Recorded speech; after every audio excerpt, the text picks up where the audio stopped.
Paradoks manifestacije leži u tome što se želje ostvaruju ne onda kada ih najintenzivnije progonimo, već kada otpustimo potrebu da ih stalno jurimo.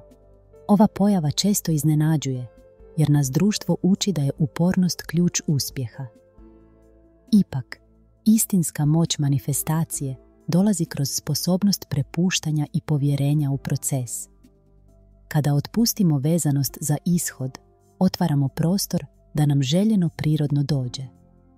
Ova sekcija istražuje zašto je upravo puštanje ključno za ostvarenje naših ciljeva i kako to mijenja naš odnos prema željama. Vibracijska energija predstavlja stanje naših misli i osjećaja, koje privlače slične okolnosti u naš život.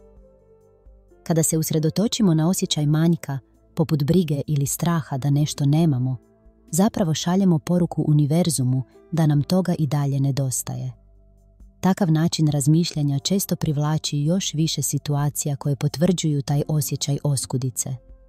Pretjerana želja i strah mogu blokirati ostvarenje naših želja, jer nas drže u stanju napetosti i sumnje. S druge strane, kada se prebacimo u stanje povjerenja i obilja, otvaramo se mogućnostima i pozitivnim promjenama. Povjerenje u proces i osjećaj zahvalnosti privlače više onoga što želimo, omogućujući našim željama da se lakše manifestiraju.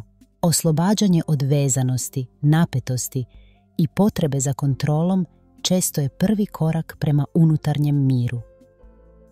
Kada naučimo otpustiti ono što ne možemo promijeniti, otvaramo prostor za nove mogućnosti i rješenja koja se pojavljuju prirodno.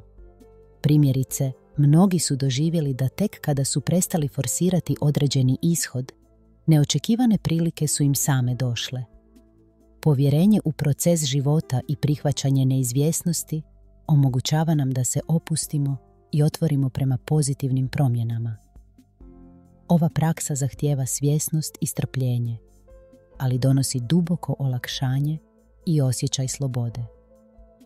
S vremenom, vibracija povjerenja postaje naša svakodnevica, a život počinje teći s više lakoće. Prava manifestacija nastaje kada u sebi nosimo vibraciju ispunjenosti i otvorenosti, dopuštajući životu da nam donese neočekivane blagoslove. Ključ je u tome da njegujemo unutarnji mir i povjerenje, jer upravo tada privlačimo obilje u svoj život.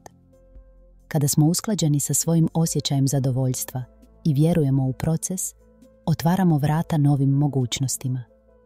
Takav stav omogućuje da se pozitivne promjene događaju spontano i prirodno. Na kraju, unutarnja ravnoteža i povjerenje u život stvaraju temelj za ostvarenje najdubljih želja.